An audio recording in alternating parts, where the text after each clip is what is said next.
Bueno, olá, já estamos gravando. Olá. Bueno, estamos aqui esperando a Godot, esta charla semanal.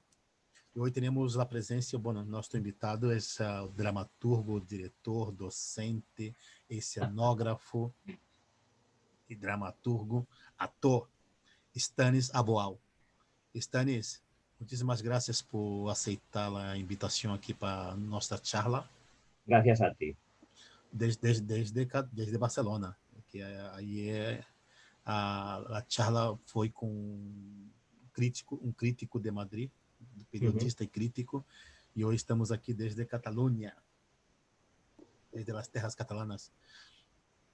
Stanis, uma pergunta. Como has vivido esses 1 ano e 4 meses, ou 5 meses, com o tema de la pandemia? Tu como criador, como escenógrafo, como dramaturgo. Pues bueno, con incertidumbre, pero realmente en mi caso no me puedo quejar. O sea, nosotros empezamos la pandemia teniendo muchas dudas de cómo iba a evolucionar todo el tema teatral, pero a nivel compañía hemos podido ubicar un espectáculo en el Almería Teatra que tuvimos desde octubre hasta diciembre, que nos pilló confinamiento, desconfinamiento, reconfinamiento, confinamiento comarcal y todas las variantes que el Procicat nos ha querido enviar. Sí. Pero pese a eso hicimos una temporada en el Teatro Almería y todo y el mareo que sometimos al público con desplazamientos, no desplazamientos, cambios de fechas y tal, pudimos estar 4 días a la semana durante una temporada entera. Entonces estamos relativamente contentos. Hubiéramos querido que pudiéramos tener la sala al 100%, pero bueno, es un gran logro para una compañía como la nuestra que estamos empezando. Pero sí que es cierto que durante los meses que estuvimos encerrados, bueno, te planteas, ¿no? O sea, si aparecen nuevas maneras de comunicar las cosas, ¿no? Si al final tienes que pasarte a este mundo un poco, para mí, controvertido del streaming, espectáculos en vídeo y todo este rollo, pero nosotros al final no nos decantamos a eso. Yo soy un fiel detractor de todo lo que es teatro grabado, no me siento cómodo. Y bueno, y nos sirvió también para plantear nuevos espectáculos. O sea, nos ha servido como un periodo no solo de reflexión, sino de creación. O sea, han salido nuevas cosas de ahí, hemos podido replantear cositas que siempre vienen bien. Balada para uma morte, quer dizer, ha passado muito lejos do streaming. Ha Pues, sobrevivido. pues mira, la tuvimos en streaming, la tuvimos en vídeo cuando salió todo el principio del confinamiento puro y duro, cuando estuvimos realmente encerrados, que solo salíamos para ir al supermercado. La pusimos en abierto y de hecho, todos los espectáculos de mi compañía, de Anonymous Productions, estuvieron en abierto y la gente los podía ver y tuvimos un pico de audiencia en YouTube bastante interesante, pero luego las volvimos a quitar. O sea, las pusimos un poco para que la gente tuviera algo que ver en casa, pero luego las quitamos, porque considero que el teatro, como decía Benedetti, ¿no? Nunca verás una puta a la luz del día, pues para mí nunca verás una obra de teatro en vídeo. Y yo creo que para los programadores es una cosa muy dura ver obras de teatro en vídeo. Yo creo que es la peor cosa, porque para mí es contradictorio a la propia esencia del teatro. Pero bueno, yo creo que todo tiene que pasar por el tamiz también de los medios, ¿no? Si tú eres capaz de hacer un espectáculo que tenga sentido, que sea en vídeo, bienvenido sea. En este caso yo esta fórmula no la he contemplado, pero hay muchas compañías que sí que lo hacen y les va bien. O sea que todos nuevos niños. É curioso, e visto logo ao princípio, não, que houve aquela primeira avalanche, que foi quase que uma mania, não? Visto de todos os lados, desde aqui, de Latinoamérica, aqui incluso, aqui creio que foi bastante uma produção muito pequena em comparação com a Latinoamérica, por exemplo, que foi uma febre e demais, incluso muitos cursos online, e creio que em o terceiro espetáculo por streaming me é cansado, porque é muito complicado competir com Netflix. Não? Claro. É muito complicado. Diga, produção. Não? Produção, né, são espaços convencionais que tornam o espetáculo muito frio. Não? E é muito complicado. Pero uma das coisas que o streaming aportado foi essa relação da proximidade para conferências, para Sí. trabalhos em cooperação ou cumplicidade. Isso também foi bastante interessante. Vosotros, dentro em um período de maior restrição, que ele foi de finais de fevereiro creio que a julho, mais ou menos, que foi um período mais duro, vosotros utilizaram o streaming, ¿no? Para trabajar, para... Sí, sí, sí. Aparte, es muy curioso porque yo lo hablaba con mi entorno cercano, ¿no? Que nunca has hablado tanto y tantas horas con tu familia, con tus amigos, con tus compañeros, que durante el periodo de confinamiento. Es que realmente se generó mucha comunicación que de otra manera se obvia, ¿no? O sea, es como todo esto que habéis lanzado profesionales como tú, ¿no? De poder intercomunicarte con gente que está al otro lado del mundo y poder encontrar estas sinergias, estos enlaces que hacen que también te sientas menos solo en todo esto, ¿no? A veces no hay mal que por bien no venga. O sea, conocer lo que hacen los demás, conocer la realidad que hay en otras compañías, que hay en otros territorios, que hay en otros países, también ha sido posible gracias a este parón, a esta pausa que nos ha hecho podernos plantear nuevas maneras de hablar. Yo creo que sí que ha sido muy interesante. Tu eres um ator que eu me gusta de chamar vocacional. Me encanta a palavra vocacional. Depois o público entenderá por que digo vocacional. Estudante do teatro, que é uma referência, ter aberto novas possibilidades, novos mundos. Yo creo que cualquier estudio te abre nuevas posibilidades, nuevos mundos, si tú quieres aprovechar esas posibilidades y esos mundos. O sea, el Institut del Teatre, igual que cualquier otra escuela, ya sea oficial o no oficial, lo que te proporciona es el acceso a profesionales y el acceso a conocimiento. Lo que pasa es que luego tú eres quien tienes que canalizar y gestionar cómo utilizas ese conocimiento. Yo he aprendido muchísimo. Yo he conocido mucha gente, pero yo he seguido haciendo lo que creía. O sea, aprendes, pero no por eso te adoctrinas en este caso. O sea, yo creo que hay una leyenda falsa, digamos, hacia las escuelas de artes, las escuelas de teatro, que te acaban como clasificando, ¿no? Porque hay mucho rumor, ¿no? Ay, la gente del Instituto del Teatro es de esta manera, la gente de la Col·legi del Teatre es de esta otra manera, la gente de tal... Siempre hay como un afán en el mundo artístico por etiquetar. O sea, estamos tremendamente etiquetados. Y yo creo que es hora de ir un poco al revés, ¿no? Y cada uno que haga lo que quiera.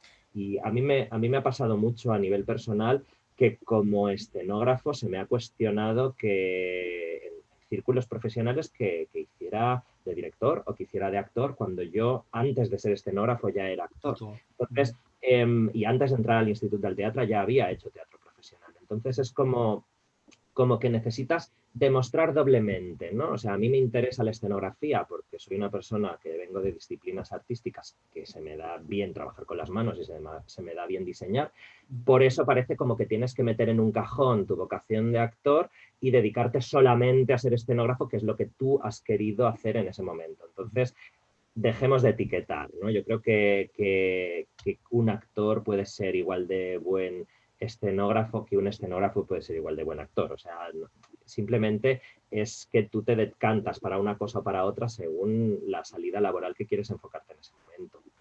Pero ha habido grandes escenógrafos que también han sido grandes actores y grandes directores y escenógrafos. Ahí está Paco Azorín, por ejemplo, ¿no? O sea, yo creo que no hay que clasificar tanto. O sea, llegamos a un punto que todos necesitamos ponerle un nombre, una etiqueta a precio y que vaya a un cajón, ¿no? Y a veces hay que ser más amplio de miras.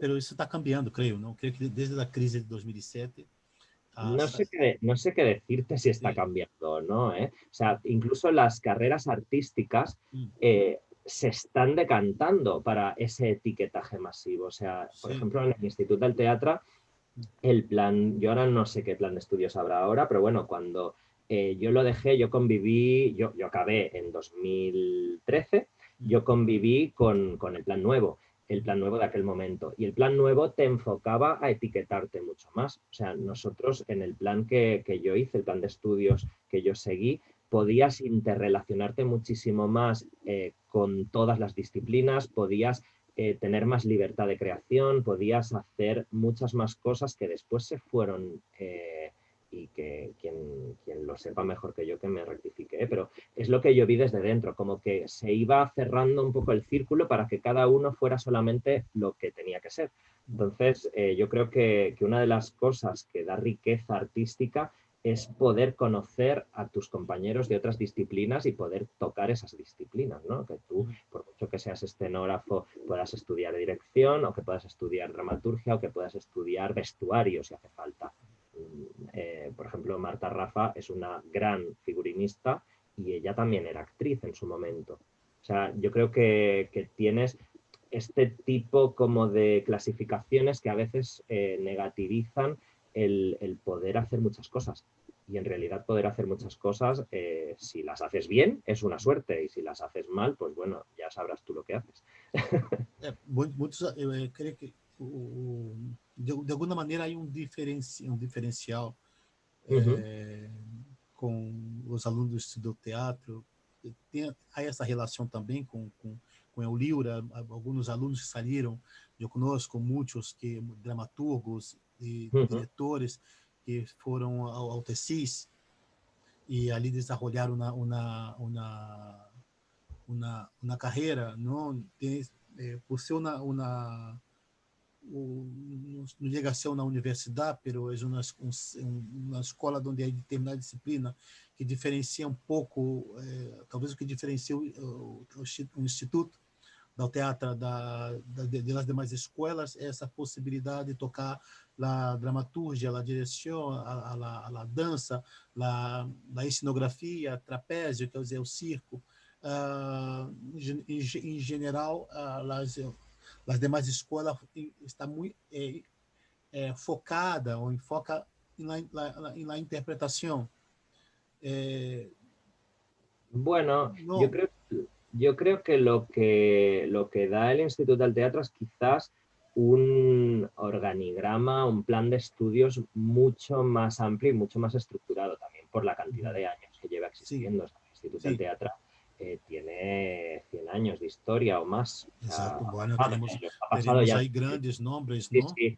Y ha habido grandes reformadores de la escena catalana y española, como podrían ser el fundador del Teatre Lliure, que fue Fabià Puigcerver, que era Exato, pero exato. también director de escena, eh, que han marcado un antes y un después. Eso no quiere decir que sea mejor ni peor que nada. Sí que es cierto que cada escuela ha definido su trayectoria. O sea, el Instituto del Teatro ha buscado un plan de estudios mucho más normativo, evidentemente porque fue la primera escuela oficial. Después se fueron oficializando otras escuelas que eran privadas y que también tuvieron que organizar ese plan de estudios respecto a un canon que marcaba la Diputación, que marcaba la Generalitat, pero al ser la primera escuela oficial sí que marcó como un precedente, ¿no? De alguna manera, o sea, pero yo creo bueno, que todas tienen algo que las diferencia y que les da un punto muy positivo. Yo conozco profesionales que han acabado en varias escuelas y yo no creo que sean mejores ni peores. Simplemente es lo que decíamos, ¿no? Como que se gana un poco de fama, ¿no? O sea, si vas al Instituto del Teatro, como todo el mundo sabe que cuesta mucho acceder y no sé qué, es como que el Instituto del Teatro como que te valida para algo, pero realmente lo que te valida es lo que tú haces durante y después. O sea, en realidad esto es como un violinista. Tú puedes decir que eres un violinista buenísimo, pero si luego coges un violín y no sabes tocar nada, no sirve de nada todos los títulos que tengas puestos en la pared. Y un poco en todas las carreras artísticas yo creo que funciona igual. O sea, Sim. el título en sí mismo como título, para lo único que te puede servir es si luego vas a ser profesor y y poco más. É aquela história, não serve ter um título uma titulação de ator se tu não domina o ofício, Sí, não domina as ferramentas de ator. bueno, no que no lo domines, sino que no seas capaz de transmitirlo y de ejercer de ello, ¿no? O sea, a veces sí que es cierto que las escuelas se acaban convirtiendo como una especie de cementerio de elefantes de profesionales que han dejado de estar en activo. Yo creo que poco a poco eso va desapareciendo, que ahora realmente hay muchas escuelas en las que los profesores son profesionales que están ejerciendo, que están dirigiendo, que están actuando, que están cantando, y eso hace también que los alumnos vean la profesión como algo realmente tangible y alcanzable, porque sí que es cierto que tú cuando piensas que te quieres dedicar a algo tan complicado a nivel laboral y más en España como es la interpretación, la escenografía, la dirección, como que lo ves como una cosa muy lejana y muy utópica, ¿no? Y realmente luego allí dentro conoces a profesionales que viven y comen de esto y piensas, bueno, si este lo hace, pues a lo mejor yo en algún momento podré hacerlo también. Y te da ese puntito como de esperanza que de otra manera no tendrías. Tu comentou sobre os docentes que têm formação de ator, de diretor, de cenógrafo, do que seja, que não exercem esta profissão. Há um fenômeno também interessante também, que creio que é muito preocupante e já venimos arrastando há muitos anos ou muitas décadas, e com a pandemia de alguma maneira colocou em evidência que esses colegas, companheiros que estão abandonando a profissão. Pessoas que, com o passar de los anos, estão deixando a profissão por la precariedade. Bueno, es que la precariedad ha estado, por desgracia, yo creo que siempre. O sea, yo creo que, no me acuerdo quién lo decía, yo soy muy malo para los nombres, pero que decían que el teatro es una disciplina que lleva en crisis toda la vida. Toda la vida. Y un poco es así, o sea, realmente es un círculo que es muy cerrado, que también, por desgracia, los que viven de esto 100% también se encargan de que sea muy cerrado, no todos, pero muchos de ellos se encargan de que sea difícil acceder. Entonces, ¿qué pasa? Que hay muchos profesionales que por lo que sea no pueden vivir 100% de esto, que acaban abandonándolo simplemente porque es muy frustrante. O sea, es muy frustrante tener que luchar por algo que crees y por algo que haces durante mucho tiempo seguido. Entonces, al final, ¿qué acabas? Pues buscando soluciones un poco aristotélicas, ¿no? O sea, dices, bueno, pues soy actor, pero también soy profesor de teatro. Soy actor, pero también hago doblaje. Abogado. Soy actor, pero luego tengo una tienda de libros, ¿no? O sea, al final te acabas buscando la precariedad como un modo de vida y te pluriempleas, que es lo que hago yo y lo que hace el 99%, 99%. Todos nosotros. Porque, claro, si tienes suerte de entrar al Lliure, de entrar al Nacional o de entrar a TV3, estupendo durante el tiempo que estés, pero tampoco es garantía de nada. O sea, puedes estar en TV3 10 años y luego acabar en la cola del paro y acabando sirviendo mesas, que a muchas personas les ha pasado. Entonces, bueno, es ver cómo de alegremente asumes esa precariedad, ¿no? Creo yo. A veces tu atua também como docente, não? E os alunos, quando chegam ao teatro, tu tem trabalha com essa realidade de se mira. Um ex-professor meu, primeiro dia na escola de teatro da universidade, a primeira coisa que ele comentou a nós outros foi: se vós outros estão aqui pensando que ganharão muito dinheiro, se quedarão ricos, desista dessa profissão, porque trabalhar à noite para comer o dia seguinte, não? Ou às vezes não, na noite o espetáculo é um fracasso, tu não tem para comer o dia seguinte dessa profissão, né? Sí, lo que pasa es que, mira, hay yo creo que hay dos tipos de artistas, dos tipos bueno, hablamos de actores, pero dos tipos de personas que se dedican al mundo artístico. Sí. Los que quieren ser famosos y los que no pueden vivir sin esto. Entonces, yo creo que si tú lo que quieres es hacer teatro, lo haces sea ganando 10 euros o ganando 1000, sí, o perdiendo, porque también Sí, perdemos. O sea, hay muchas veces que tú inviertes en espectáculos y no solo no recuperas, sino que encima pierdes y todos los disgustos que exato. te da y seguimos porque somos masoquistas, ¿no? Y Uhum. luego hay los que quieren ser famosos, que ahora es por desgracia, sí que las nuevas generaciones vienen muy contaminadas por todo el fenómeno televisivo y por todo el fenómeno fan y un poco de internet. Entonces, estos son los que quieren ser lo que sea que les haga famosos, ya sea actores, actores de cine, actores de anuncios, salir en series o acabar en Gran Hermano. Entonces, yo creo que eso te define también como artista, ¿no? Hacia dónde te quieres decantar y cuál es el límite de tu vocación. Claro, en definitiva no deja de ser una vocación también, ser famoso. Venimos do processo de eu quero ser famoso, ou 15 minutos de fama, ou aparecer em Grande Hermano, para o fenômeno influencers, Sí, que é sí, sí. brutal. Sí, bueno, aparte es muy preocupante que esto incluso en muchos círculos se comenta. Bueno, yo como estoy muy apartado del mundo audiovisual, no lo he vivido, pero sí que es cierto que ahora se está empezando incluso a seleccionar actores para series y para películas según el número de seguidores en principio que tienen en redes sociales, que eso Instagram. Sim, no sim. solo es preocupante, sino que es contraproducente, ¿no? Porque tú puedes tener miles de seguidores porque a lo mejor, hablando mal y pronto, estás muy bueno porque haces mucho cardio y porque tienes una cara esculpida por los ángeles, pero luego seas muy mal actor. Entonces, no sé hasta qué punto a todas estas productoras les puede interesar eso, porque sí, bueno, te puede proporcionar taquilla, pero luego si tus críticas son malas, al final tu producto acaba siendo malo también. Entonces, Tenemos um fenômeno novo, não tão novo, que é o fenômeno um pouco bastante americano de atores que não são formados para ser teatro, que não estão formados em escolas de teatro, estão formados em escolas de interpretação para séries de televisão, para cine. sí. Bueno, Isso é um fenômeno novo o que no se han formado en nada. O sea, também. ¿cuántos espectáculos no se han protagonizado, incluso aquí en España, con actores que no son actores, que se han hecho actores en el momento que han pisado el escenario? Llámese famosos que han salido en televisión, que han participado en concursos, que sean lo que sea.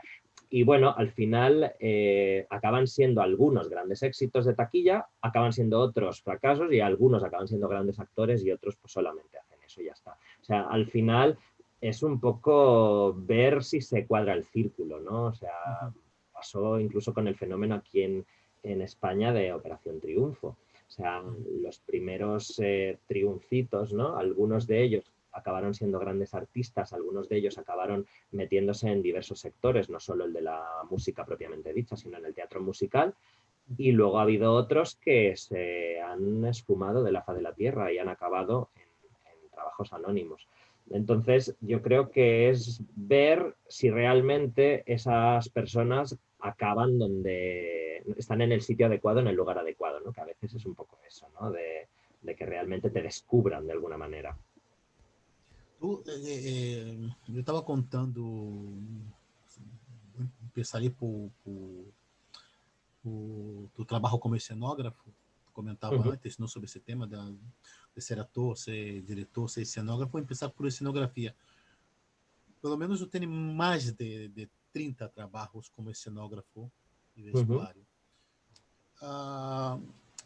Tu sigue observando o teatro como um lugar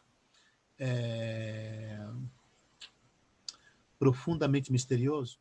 Porque tu entra o cenógrafo construi as vísceras de alguma maneira do teatro.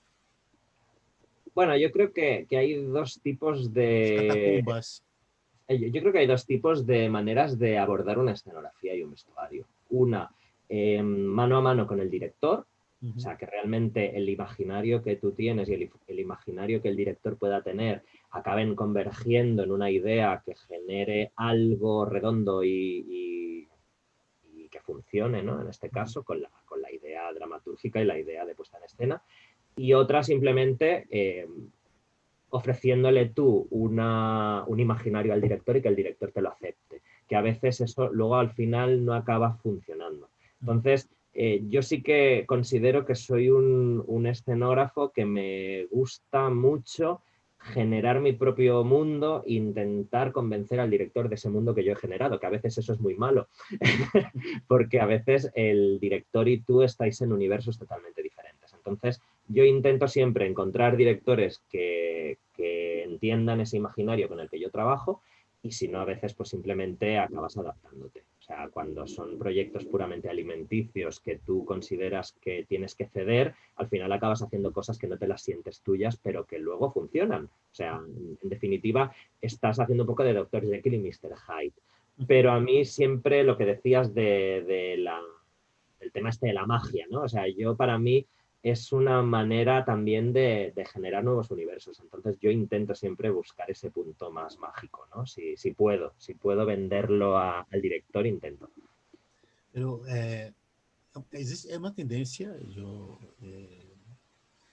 me veio, uh, o, o diretor, o dramaturgo, creio que o cenógrafo que vem de la interpretação do trabalho do ator, por lo menos la direção e la dramaturgia, há muito peso Sí.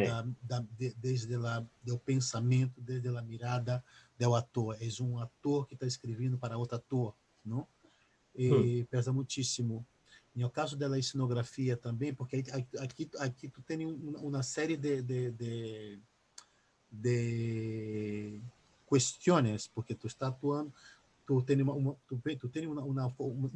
formação muito vocacional de ator, e Sí. vem desde de crio, do teatro amateur. Tu vai para a direção teatral, vai para a dramaturgia e vai para a cenografia e vestuário. Então, de alguma maneira, afeta o pensamento do ator, provoca muitas interferências quando tu está trabalhando dentro de cada um destes ofícios. Sí, para mí es inevitable y aparte no lo puedo separar. O sea, yo cuando estoy en un ensayo de alguna compañía en la que me han buscado para ser figurinista o para ser escenógrafo, siempre estás planteándote la puesta en escena, siempre te estás planteando la interpretación de los actores, porque yo creo que para mí no existe una cosa sin la otra. O sea, yo creo que realmente no puedes trabajar desde un punto de vista totalmente aséptico. Para mí sería imposible.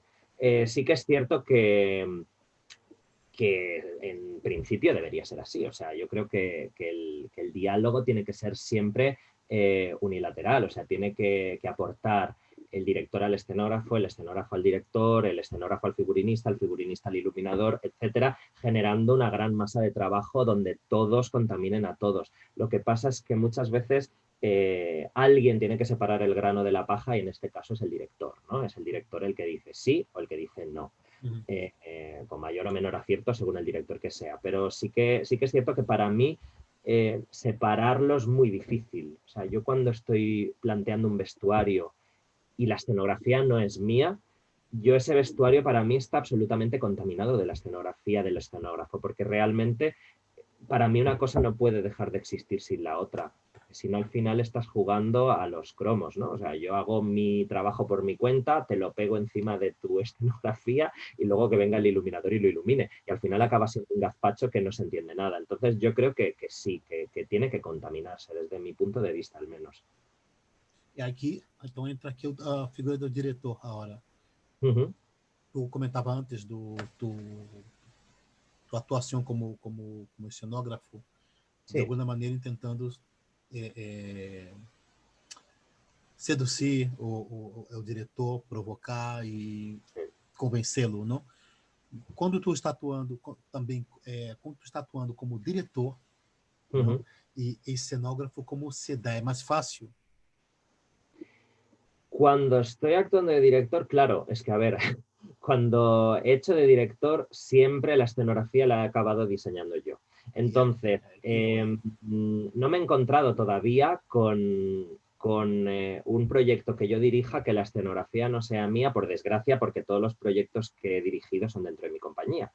Pero ojalá me encuentre, o sea, me encantaría poder trabajar con un escenógrafo, escenógrafa que entienda mi lenguaje y también que al final acabe aportándome muchas cosas, ¿no? Pero ya te digo, o sea, yo para mí siempre que imagino una puesta en escena, como director, estoy imaginando la escenografía. O sea, yo creo que es muy difícil yo plantearme una dirección escénica sin pensar en cómo va a moverse eso allí. O sea, siempre partes de, como decía Peter Brook, del espacio vacío, pero ese espacio vacío eres tú que acabas necesitando ciertas cosas para explicar la historia. Entonces, para mí siempre es absolutamente necesario tener casi un matrimonio con la escenografía. O sea, guión, dirección, escenografía, vestuario, para mí es como una gran masa. Si no, no tiene razón de ser. Ahora entonces tu trabajo como actor, ¿no? ¿De Sí. dónde viene esa inquietud, esa decisión de entrar en el mundo de la interpretación? Pues mira, te voy a ser muy sincero. Mi madre siempre había hecho teatro, ¿vale? Y el teatro que teníamos en la calle de casa, o sea, nosotros aquí en San Boi, el Ateneo Sant Boià estaba en la misma calle en la que nosotros vivíamos, para mí siempre había estado muy presente y aparte era si conoces Sant Boi, como un símbolo que ahora se ha perdido, pero como un símbolo de lo que es la tradición, ¿no? Entonces, para mí fue una cosa muy natural. Yo empecé a ir a los ensayos acompañando a mi madre, porque yo soy el hermano pequeño y me tocaba pues quedarme allí. Y al final lo acabas viendo en el colegio, en la EGB, en la educación básica, empiezas a hacer teatro también porque te gusta. Siempre de pequeño, como me gustaba mucho explicar historias y jugaba pues con mis clics de Playmobil y todo esto y me inventaba yo mis cosas, al final para mí siempre ha sido una cosa que ha formado parte de mí. O sea, no hice el planteamiento de decir, yo mañana quiero ser actor. No, o sea, para mí fue una cosa tan natural bueno, que al final decidí hacer de mi vocación y de mi profesión la misma cosa, ¿no? Pero yo creo que no hubo una decisión propiamente de voy a ser actor, no me lo planteé. De la misma manera que también lo que hablábamos antes, ¿no? De que al final acabas uniendo la escenografía, el vestuario, la iluminación y todo eso porque forma parte de lo que es el proceso de un espectáculo y del proceso de una compañía, ¿no? De que todos acabamos haciéndolo todo. Tu é ligado a atuar ou ensaiar dentro da Ateneu, São Gonçalo ou não? Sí, sí, sí, sí, sí. De hecho, cuando vinieron a cerrarlo, estábamos allí con una compañía amateur que en aquel momento dirigía Pastora Villalón, que tú creo Uhum, que hablaste con ella en alguna ocasión, uhum. y estábamos sobre el escenario precisamente ensayando para que no nos cerraran el teatro. Entonces, los primeros que cogió la policía para cogerles el DNI fue a Pastora, a mi madre, a los actores que eran adultos en aquel momento. Claro, estábamos hablando que en el 97, esto fue el 4 de marzo de 1997, yo tenía 16 años. Entonces, en aquel momento a mí, yo no debería estar ahí, tenía que haber estado en el instituto haciendo clase de Sim. bachillerato, pero bueno, ese día falté a clase. Caralho. Não, bastante. Então, eu estava pensando aqui, como tu comentava sobre o trabalho como ator, como diretor e como cenógrafo, Uh -huh. se existe uma dramaturgia do ator, do diretor, do cenógrafo. ¿En qué sentido una dramaturgia? ¿A qué te refieres?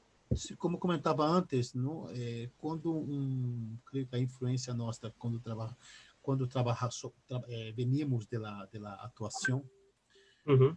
uh, acabamos desarrollando uma dramaturgia para o ator. Entendemos a dramaturgia desde o lugar do ator. Ah, vale, De sí, alguma sí. maneira, facilitamos este trabalho para o ator. Sí, hace años. para mí sí. O sea, yo creo que yo cuando yo he escrito toda la vida, ¿eh? Y he escrito narración, no solamente teatro. Y cuando yo abordo un espectáculo o lo que pienso que tiene material como para poder ser un espectáculo teatral o para ser un musical, siempre me lo planteo desde el punto de vista de la voz de los personajes. O sea, para mí nacen primero los personajes y luego nace la historia. Entonces, yo creo que sí, que hay una dramaturgia del actor. En este caso, parte la historia de la propia voz de los personajes. Son ellos los que crean la historia, de alguna manera. Y todo lo que decíamos está interrelacionado también con el espacio escénico y con la dirección. O sea, en el momento que yo empiezo a escribir un borrador para un espectáculo, yo ya de alguna manera estoy pensando cómo se va a poner en escena, porque si no, no dejan de ser palabras y ya está. O sea, yo necesito ver eso en acción, ver cómo va a articular, porque a veces si un personaje puede resolver algo mediante una acción, es preferible que no diga 10 palabras. O sea, yo prefiero resumir en ese sentido. Isso hace parte de tu processo criativo?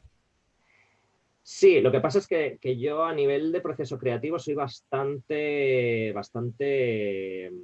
organizado. O sea, yo siempre me hago mi estructura de lo que quiero explicar y luego veo quién me hace falta para explicarlo, ¿no? Un poco como cuando era pequeño y jugaba con los clics de Playmobil, pues igual.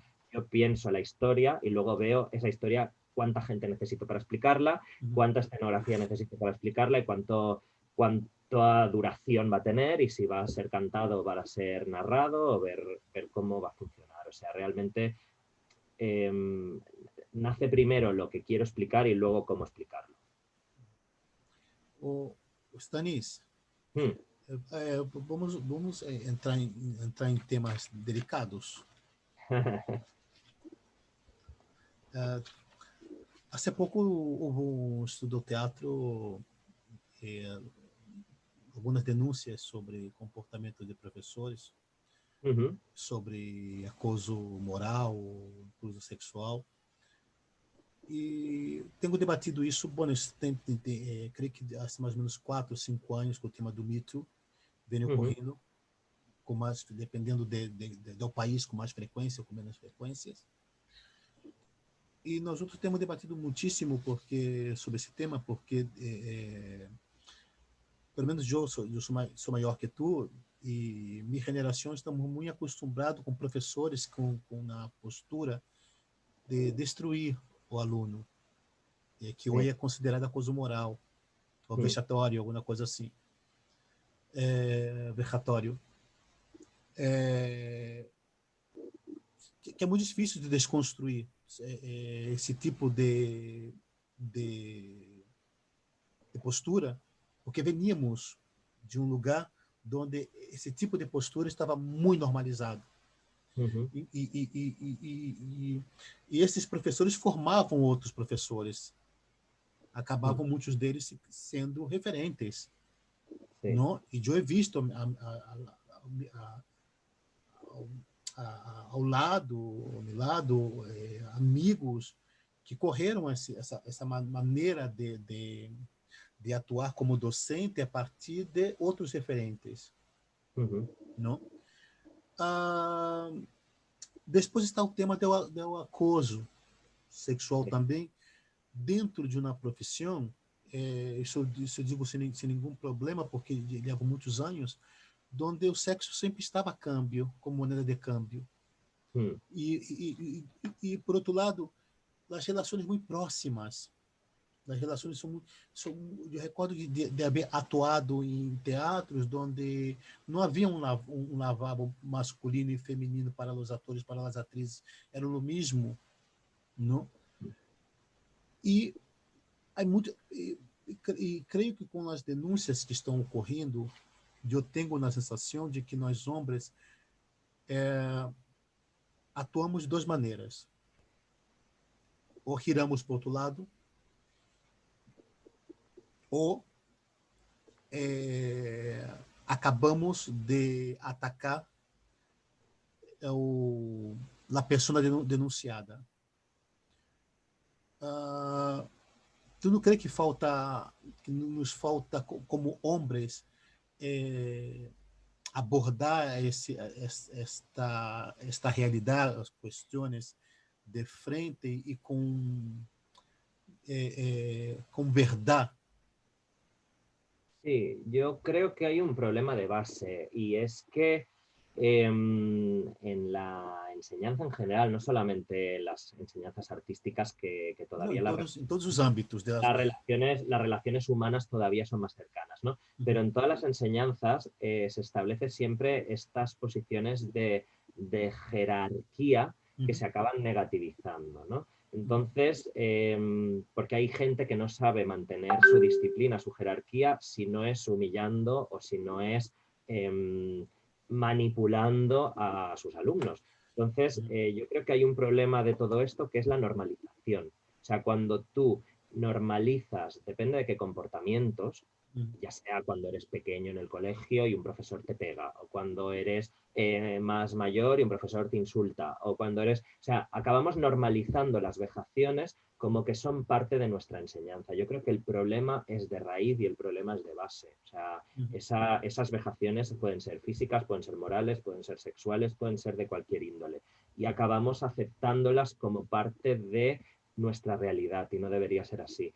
Y en parte es falta de comunicación no solo con profesores, alumnos, dirección, sino de comunicación entre los propios alumnos y un poco de falta de competitividad entre los propios alumnos también, porque a veces todos estos abusos se normalizan o incluso se convierten en burla cuando se genera esta competencia que los propios profesores muchas veces incentivan entre unos alumnos y otros. Es decir, si tú tienes un trato de favor o tienes un trato vejatorio por parte de un profesor, muchas veces es la idea de tú te lo has buscado, ¿no? Haberte callado, haber mirado para otro lado, haber dicho que sí. Entonces, como que es lo que decía al principio, como que se normaliza todo, ¿no? O sea, tú admites que un profesor te pueda decir lo que sea porque quizá si dices algo, al día siguiente será peor. O al día siguiente, en vez de un profesor, serán dos. Entonces, yo creo que el problema de todo esto no solo es en el sector artístico, sino es en la educación que recibimos. O sea, nosotros no tenemos que tolerar, depende de qué cosas, ya desde pequeños.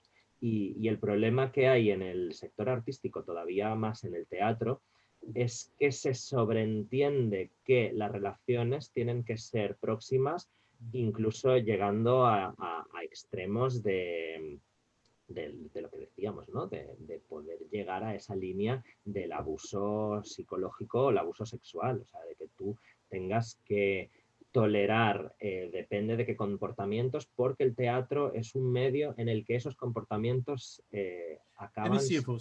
acaban siendo habituales. O sea, que tú te desnudes en un aula porque el director te dice que te desnudes, cuando a lo mejor ese desnudo a ti te incomoda, o a lo mejor no es necesario, o a lo mejor acaba siendo una excusa para que el profesor te vea desnudo, simplemente. O sea, yo creo que el problema es poder discernir dónde está esa línea entre la permisividad y el abuso.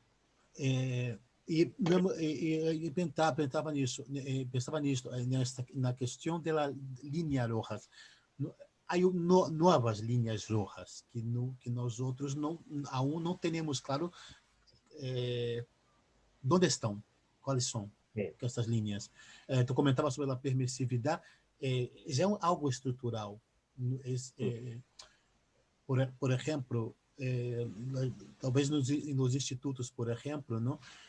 Já há uma geração ou duas gerações onde o professor do instituto já não é mais aquele professor que castiga. Incluso, creio que os institutos, professores perderam a autoridade, não? Porque creio que os padres, creio que os padres de minha geração ou maiores, para não repetir a educação a educação que recebemos por nossos padres, creio que de alguma maneira fomos bastante desastrosos e com a educação de nossos filhos, tipo que um professor não pode gritar com meu erro, que um professor não pode castigar meu erro. Não, e isso ele, conduziu que esta figura do professor, que é uma figura importantíssima, emblemática, porque não somente nos passa conhecimento, mas também parte de nossa educação passa por eles, de nossa disciplina passa por eles, que muitas vezes tu está numa família, por exemplo, meu pai tinha mais o hábito da leitura, parte de minha madre não havia, não? Pero há famílias que não têm o hábito da leitura, o hábito de escutar ópera e ao cine, e algumas vezes tu acaba ganhando isso, recebendo isso de professores que são referentes. Creio que de alguma maneira os professores do instituto perderam este status, não? E penso que é uma pena. Passando a parte do docente do teatro, com todo esse tema do acoso moral ou sexual, terá que rever, porque creio que dentro do teatro, dependendo das escolas, por exemplo, os alunos já não são alunos, são clientes. Então é muito difícil tu suspender um cliente, por exemplo, porque esse cliente está pagando tu soldo, ¿no? Sí, lo que pasa es que hay una línea muy fina en quién es el cliente de quién.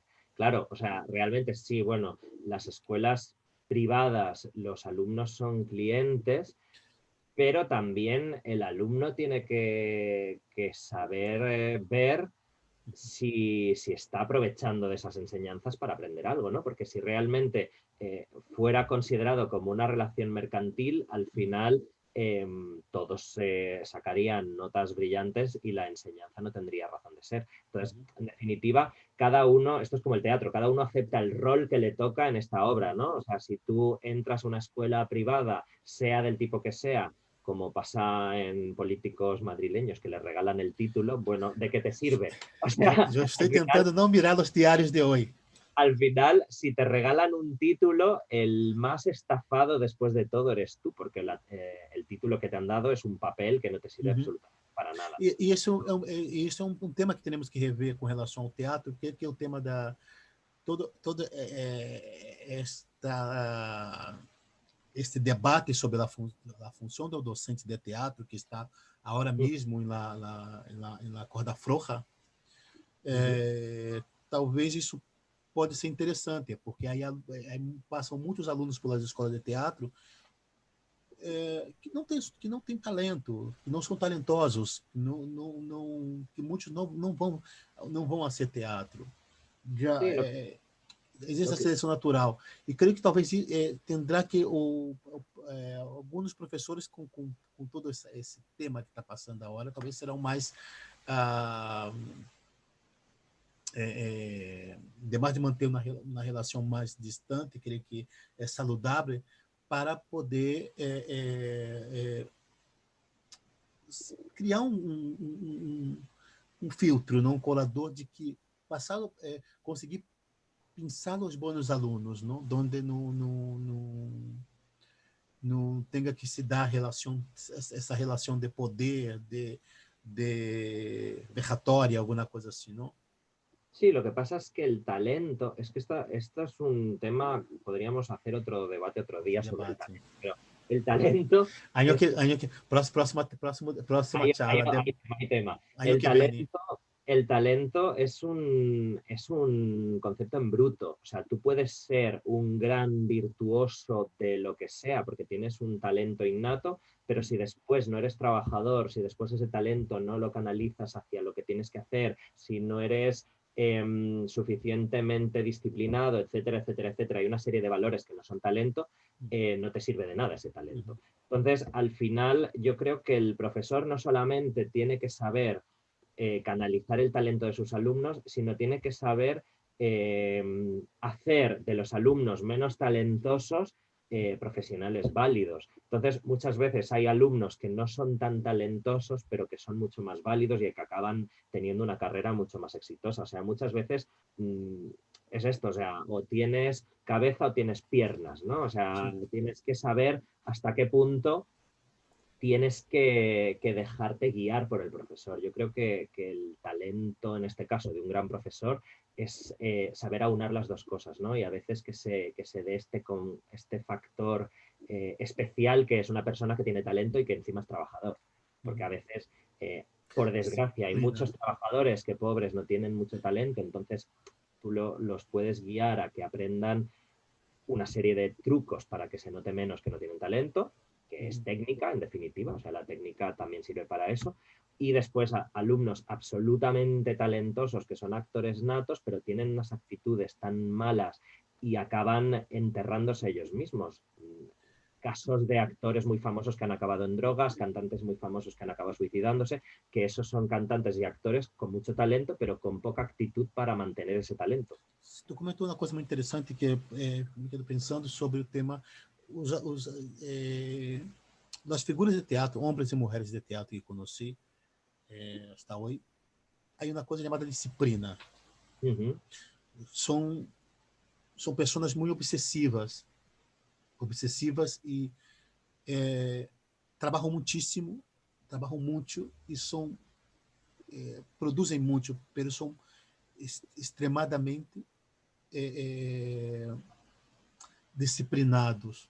E eu tenho a sensação de que trabalhar também como docente, que aí desde fora, a sensação de que passamos uma imagem do teatro como se fora festa, indisciplina, qualquer pessoa pode ser teatro e que somos perguaises e que não, isso de alguma maneira prejudica muitos alunos, muitos aí uma frase que utilizou que foi a Sardá, a atriz que Rosa Maria Sardá, sí. quando uma aluna denunciou que o Pascoal era prepotente, autoritário, alguma coisa assim, ela disse que você utilizou a palavra candidata a atriz, não? Para os candidatos a atores ou diretores, não? Essa imagem não é uma imagem interessante para o teatro, ¿no? Y para ellos.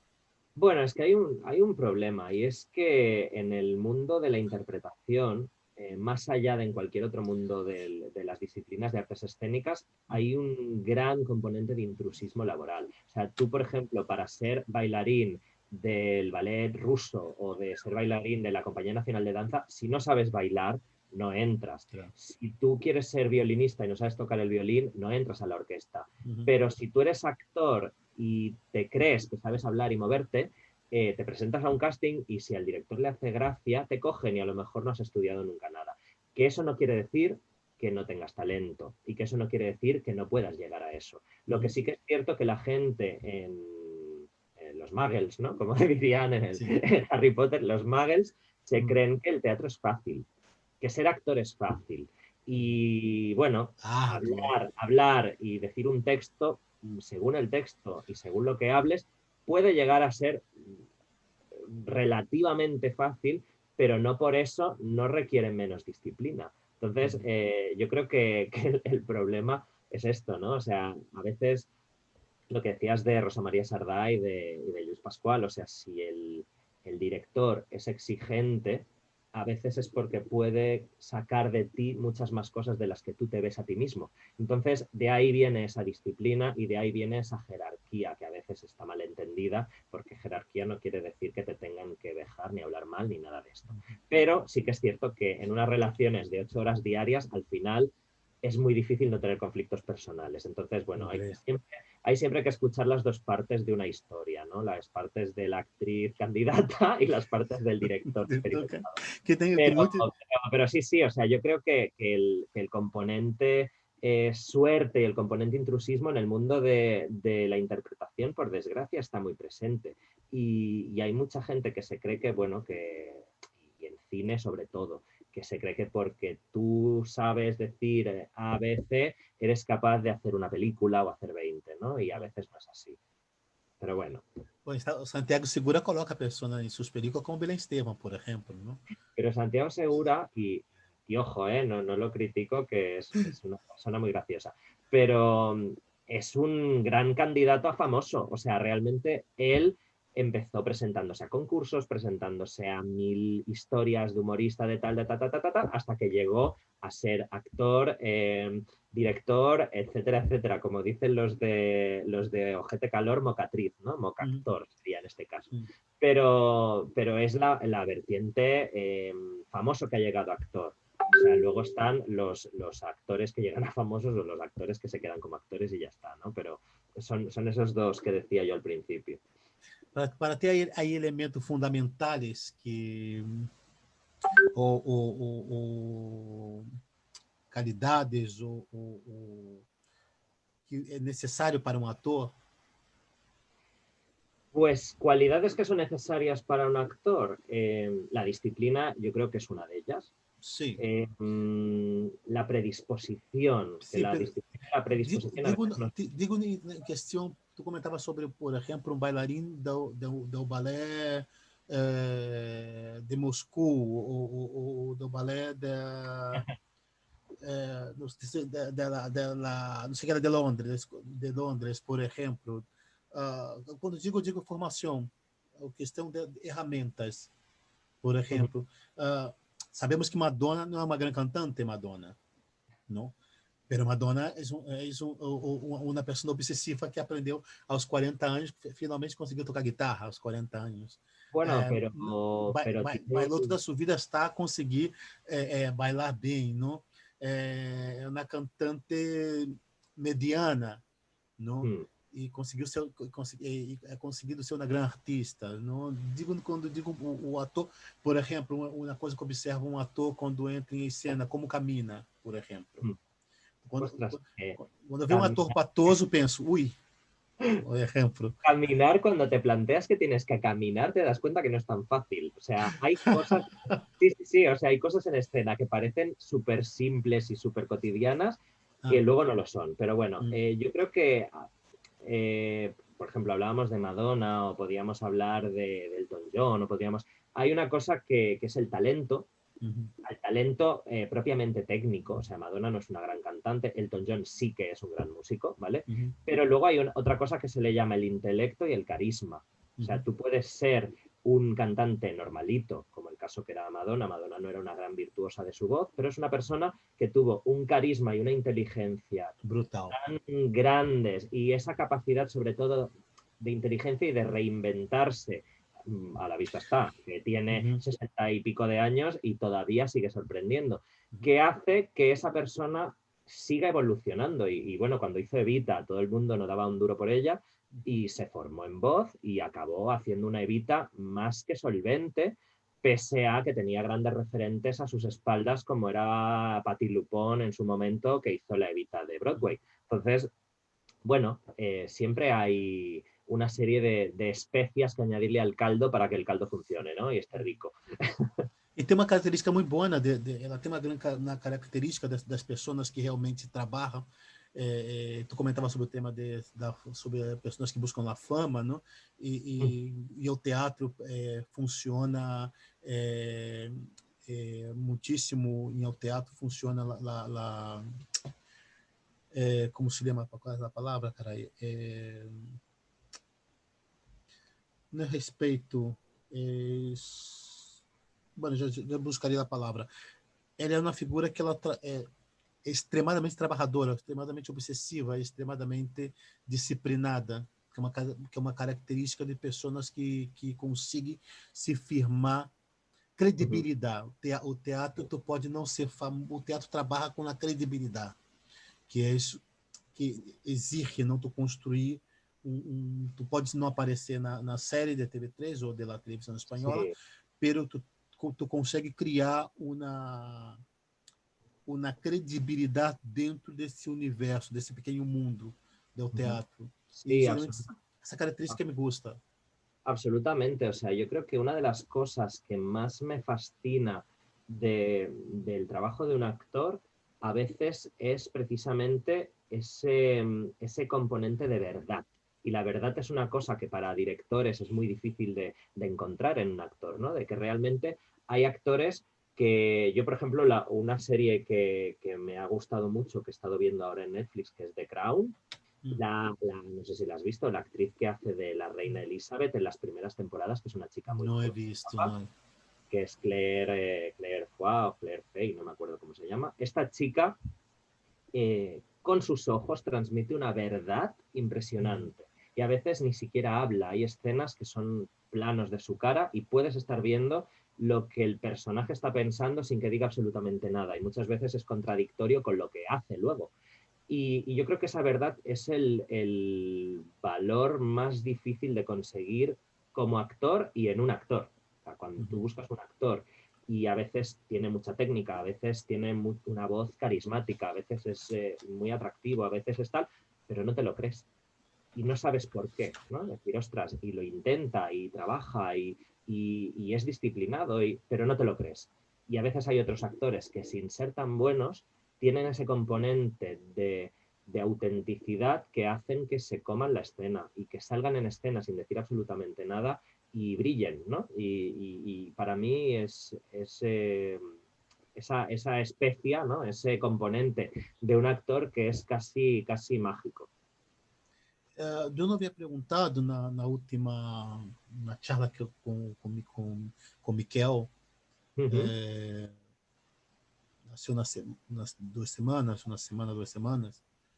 Tu produz os espetáculos, tua companhia está sediada em Barcelona ou em Samboy? Nuestra compañía, la sede está en San Boy. Está en San Sim, Boy. Sí. podemos comentar sobre isso. Tu como bueno, tu creio que tu és um protagonista, não? Que produz, que genera espetáculo fora Uh-huh. daí podemos dizer da parte zona cêntrica de Barcelona. Sí. Como tu observa esta produção de estar em Barcelona, pero não está dentro de Barcelona, não? E conseguir que essa obra transcenda mais allá de San Boy, más allá de Barcelona. Nosotros incluso más allá todavía, porque nosotros ensayamos en Olesa de Montserrat. Nosotros tenemos la suerte de que uno de nuestros miembros está muy bien relacionado con la Passió de Olesa, es uno de las personas que, bueno, este año de hecho ha dirigido la Passió, que es Joan Gil, y la Passió nos acogió para poder ensayar allí. Nosotros ni siquiera tenemos lugar de ensayo en San Boy. Entonces, bueno, somos el componente suerte también influye, ¿no? Nosotros intentamos hacer el mejor espectáculo posible, intentamos generar el mejor proyecto posible para luego poderlo vender en Barcelona, pero siempre es empezar de cero. O sea, tú tienes tu proyecto, tienes tu vídeo, vas a los teatros, picas la puerta y esos teatros deciden si te quieren o no te quieren dentro de su programación, pero es que siempre es el mismo círculo. Es así. O sea, después de 5 años yo he visto que el procedimiento es este. O sea, realmente el circuito profesional en Barcelona es un circuito muy cerrado que muchas veces es tremendamente desconfiado con las compañías nuevas, es tremendamente desconfiado con la gente que no conoce. O sea, muchas veces es que tú suenes, es muy triste, pero es así. O sea, que tú vayas a un teatro y digas, no, es que yo hice esta obra con fulanito, o trabajé con menganito, o no sé qué. Ah, sí, pues no te conozco. Y esta frase de no te conozco fue la que hizo que nuestra compañía se llame como se llama. O sea, nosotros nos llamamos Anonyms Productions precisamente por eso, ¿no? Porque una de las primeras cosas que nos dijeron es, ¿y no teniu cap nom? ¿No tenéis a nadie conocido en vuestra compañía? ¿No? Que parece como que es tu pasaporte a la fama, ¿no? Tener famosos o tener padrinos. Y al final, bueno, nosotros no tenemos ni famosos ni padrinos, pero bueno, hemos sido muy insistentes y hemos conseguido tener 4 proyectos en la cartelera, pero ya te digo, o sea, es difícil dar el salto de Olesa, de San Boy o de donde sea a Barcelona. Tremendamente. Há outras companhias, outros artistas que estão seguindo um modelo de vosotros de generar propostas desde, por exemplo, Samboy, tu dia com a Brava com os Chicos de Santa Coloma de Gramanet ou Arrumarim. que também estão criando suas propostas desde de Santa Coloma de Gramenet para Barcelona. Há outros artistas de Samboy, como os outros estão, de alguma maneira, em diálogo fluido, comparten ideas, se reúnen. Pues la verdad es que no. O sea, yo creo que es una de las cosas también que ha sido positivo de la charla que tuvimos contigo y con Miquel y que ha sido muy positivo también del confinamiento y es encontrarte con otras personas que de otra manera no hubieras hablado. O sea, yo, por ejemplo, Miquel Murga y yo somos de San Boi de toda la vida, vivimos relativamente cerca, yo lo conozco a él, supongo que yo le sonaba también, pero no habíamos hablado más allá de hola y adiós y ya está. Y yo creo que es muy necesario que empiece a haber una intercomunicación o como mínimo un conocimiento de qué hace otra gente, porque a veces nos miramos muy hacia adentro y aprendes más mirando hacia afuera. Y es muy triste, pero realmente muy pocas compañías van a ver obras de otras compañías y te encuentras con que hay poca gente de teatro en los teatros, más allá de los estrenos que te dan invitaciones y vas gratis. O sea, me refiero, hay muy poca tradición de ir al teatro por parte de actores, dramaturgos, directores y tal, y sobre todo, cuanto más profesionales, peor. O sea, cuanto más arriba estás en el escalafón profesional, menos vas a ver cosas de otra gente y sobre todo de otra gente que sea, entre comillas, menos profesional que tú. O sea, Incluso es muy habitual. salas, ¿no? Sí, sí, sí. O sea, hay mucho salismo, mucho de las salas tienen sus compañías, tienen sus círculos, tienen sus tipos de espectáculos, pero hay muy poca, lo que le llaman en política, lo de las puertas correderas estas o puertas abatibles o como le Em llamen. teatro é impossível. Pero hay muy poco movimiento, hay muy poco movimiento. O sea, realmente yo creo que haría mucha más falta que se abriera la veda de poder comunicarnos unos con otros y poder ir a ver cosas muy variadas. O sea, a mí una de las mayores satisfacciones que he tenido precisamente es descubrir compañías nuevas. Me encantó en el último festival de Tárrega ver a Los Galindos. Es una compañía que desconocía todo y que eran muy famosos, mea culpa, y me fascinó. Y realmente piensas, ostras, esta gente llevan toda la vida y yo nunca he visto un espectáculo de ellos, me suenan y no lo he visto. Y te proporciona eso, ¿no? También poder plantearte nuevos lenguajes, poder plantearte nuevas cosas a raíz de ver nuevos espectáculos. Tu has participado alguna vez do Festival de Tárrega, não? No, no, no he participado. He estado de espectador, pero participando con proyecto no. Não, isso é interessante porque nós estamos debatendo um pouco sobre isto, uma coisa que a crise também ha colocado, é que as salas cada vez mais buscam as companhias com gente muito jovem e com pessoas muito jovens, porque são as pessoas que estão nos bares, estão nos teatros, estão na noite, estão muito conectados nas redes sociais, vivem com os padres, não tem a responsabilidade de pagar alquiler, de sobrevivência, não? E manter a existência. E por outro lado, este coletivo de criadores jovens buscam mostrar seu trabalho, não necessitam de espaço para mostrar suas propostas, que a maioria são muito frescas e interessantes, e mientras atores, diretores, dramaturgos com um recorrido mais largo são mais exigentes com o tema de dinheiro, de reparto, e os jovens não estão muito para isto. Então, as salas cada vez mais estão focadas nesse coletivo e deixando cada vez mais os profissionais mais experimentados fora do circuito, por exemplo, não?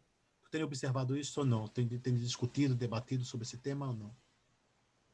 Bueno, yo creo que los profesionales que se quedan fuera de estos circuitos muchas veces es porque tienen unos circuitos mejores a los que acceder. O sea, no creo que las salas pequeñas busquen más al talento joven, porque realmente si miras la cartelera Sale más de, barato, ¿no?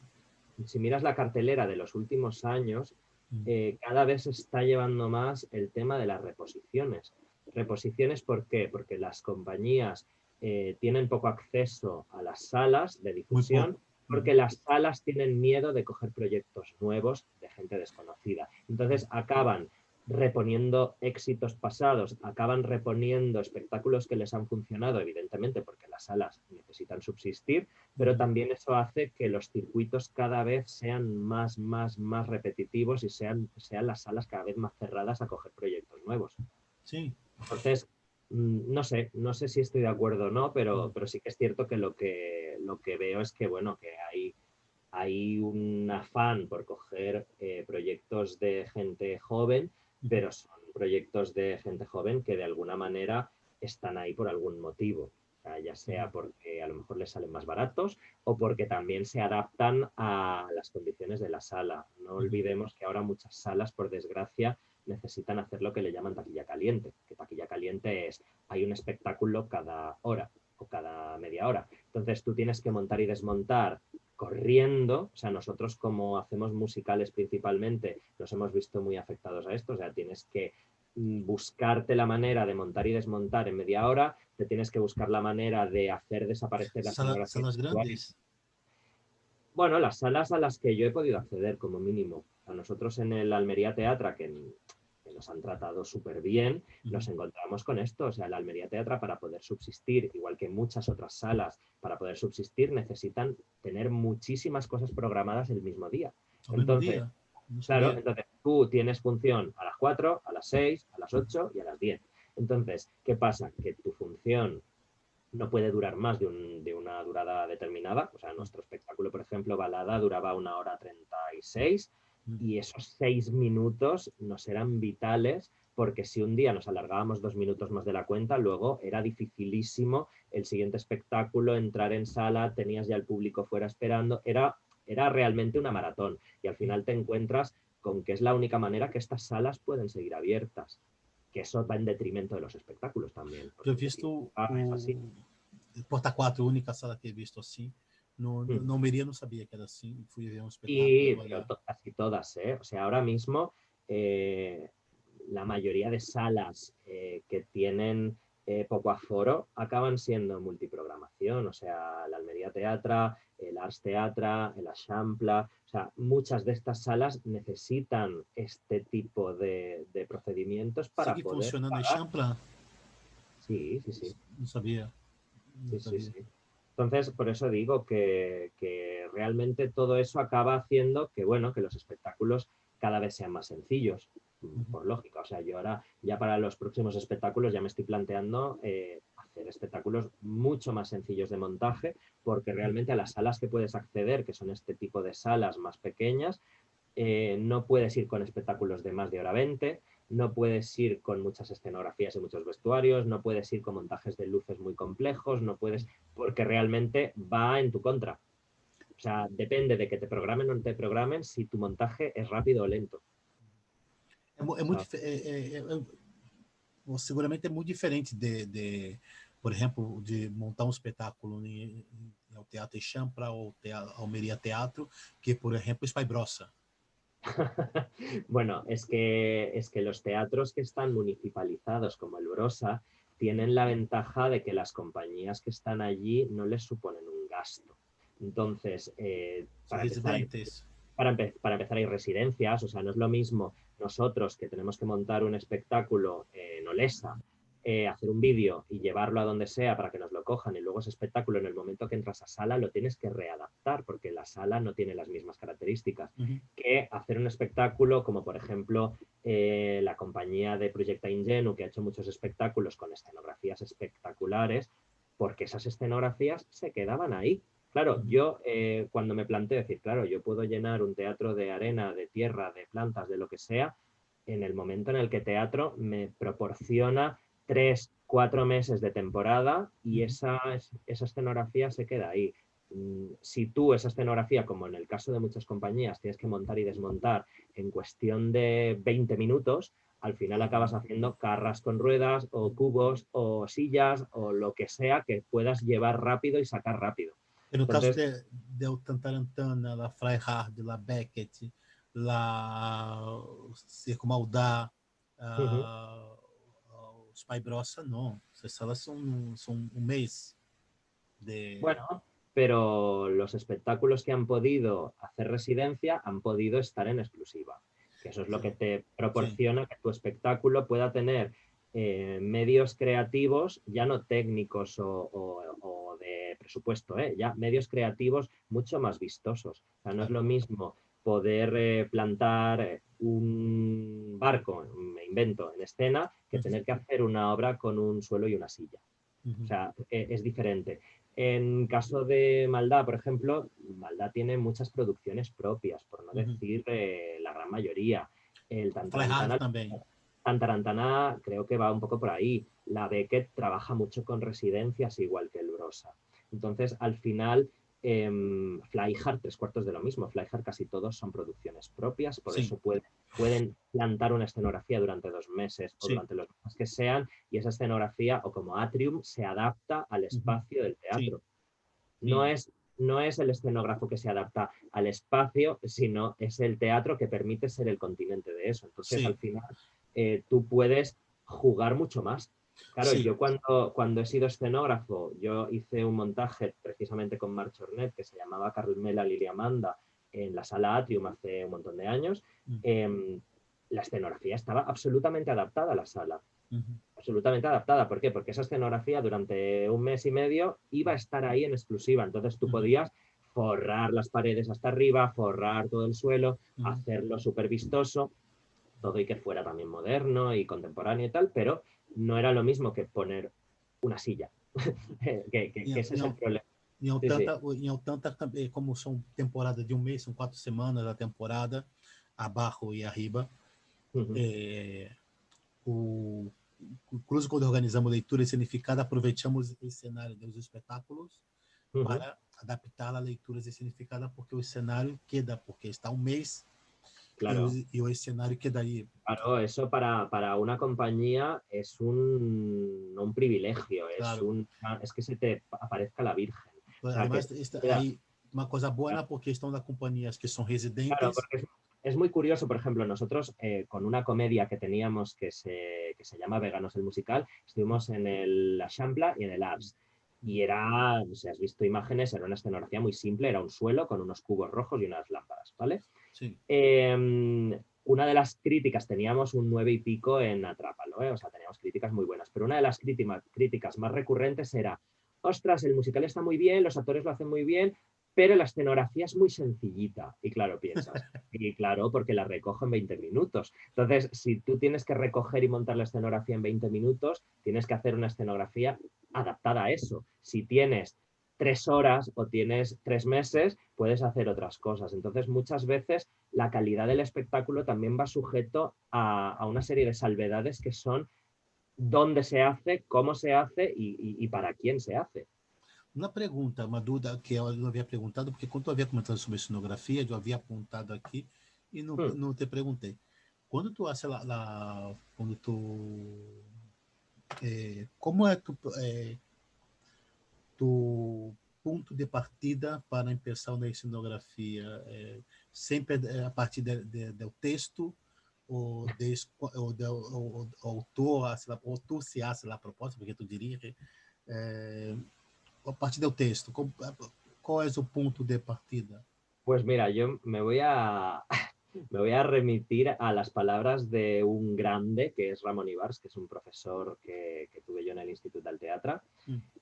Cuando tú abordas una escenografía, siempre tienes que pensar dónde se va a hacer, para quién se va a hacer y cuánto dinero te van a dar. Y luego te lees el texto, ¿vale? Más que nada, ¿por qué? Porque si tú puedes tener el imaginario, como dice la película, el imaginario del doctor Parnassus, tú puedes tener una mente privilegiadísima y tener unas ideas brillantísimas, pero si luego te dicen, no, es que esto tiene que trasladarse en un coche y te voy a dar 200 euros. Entonces, da igual, o sea, tu punto de partida tiene que ser otro, totalmente. Outro. Y a veces Y a veces las escenografías tienen que partir del contenedor en el que se van a trasladar, así de fácil. O sea, pensar, vale, ¿esto en qué va a viajar? ¿En una Mercedes Vito, en una Transit, en una furgoneta, en un coche de caballos o lo voy a llevar yo en un carro? Entonces, en base a eso, tú tienes que pensar que esa escenografía tiene que permitirte esos traslados, esos bolos y ese cubitaje, ¿no? Entonces, bueno, a veces parte de dónde se va a trasladar y luego ya piensas cómo, ¿no? Cómo vas a diseñarla y qué concepto va a salir de ahí, pero a veces el concepto viene después, en mi caso. Tu havia dicho uma coisa bastante interessante na charla sobre as produções periféricas, desde as cidades periféricas, que por primeira vez desde a política, o ajuntamento especificamente, havia chamado os artistas, os criadores, para saber como estavam por o tema da pandemia, né? Sobre o tema da subvenção, tudo isso. Não? E ali não profundizamos muitos, porque eram dois invitados, não? Como foi tua experiência porque sempre temos o poder público paralelo e somos muito críticos às políticas culturais, especificamente do teatro. Bueno, mais não, como foi essa tua experiência de ter sentido acorrido por alguma maneira ou não? Hombre, me podría haber sentido mucho más acogido. No, Sempre no, importante. sí que, a ver, sí que es cierto que, y ahora voy a ser muy, muy políticamente incorrecto, que yo desconfío mucho de la política, porque esto, como decía en lo de un tranvía llamado Deseo, en este caso yo no confío en la bondad de los desconocidos. Entonces, si a mí alguien me viene y me pregunta cómo estoy, yo siempre pienso, ¿qué quiere? ¿No? Entonces, no, a mí no me preguntaron cómo estaba. O sea, realmente sí que entramos en diálogos por ejemplo, con el Ayuntamiento de Sant Boi, por el tema de la compañía y por el tema de los proyectos y tal, pero sí que fue una cosa que fue bastante impulsada por nosotros. O sea, fuimos nosotros los que dijimos, hey, que existimos, que estamos aquí, pero no hubo ese diálogo al revés. Ojalá. O sea, a mí me gustaría y sinceramente, desde la parte perjudicada en el mundo de la cultura, a mí me gustaría que se intentara un diálogo mucho más directo de políticos que pretenden dedicarse a incentivar la cultura y personas que vivimos de la cultura. Pero en mi caso no fue así. Yo no tuve la suerte que tuvo Miquel Murga de que me pagaran un espectáculo. Pero bueno, mira, yo creo que a veces los caminos largos también te enseñan muchas cosas, ¿no? Y nosotros nos autoproducimos nuestros espectáculos y todavía estamos ahí. Entonces, sí, bueno, yo siempre ojalá nos pregunten algún día. Eu sempre digo isso a alguns atores, que quando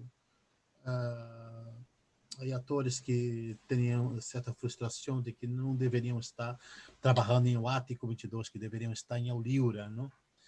E eu sempre digo, eu prefiro trabalhar aqui no Ático 22, assim, que sigo sendo uma pessoa com credibilidade, que foi ela Beck, de que foi não sei de onde, e as pessoas me respeitam, do que estar em Auliura e estar 5 anos parado, não? No, yo ojalá me salieran muchos Atix 22, ya te lo digo.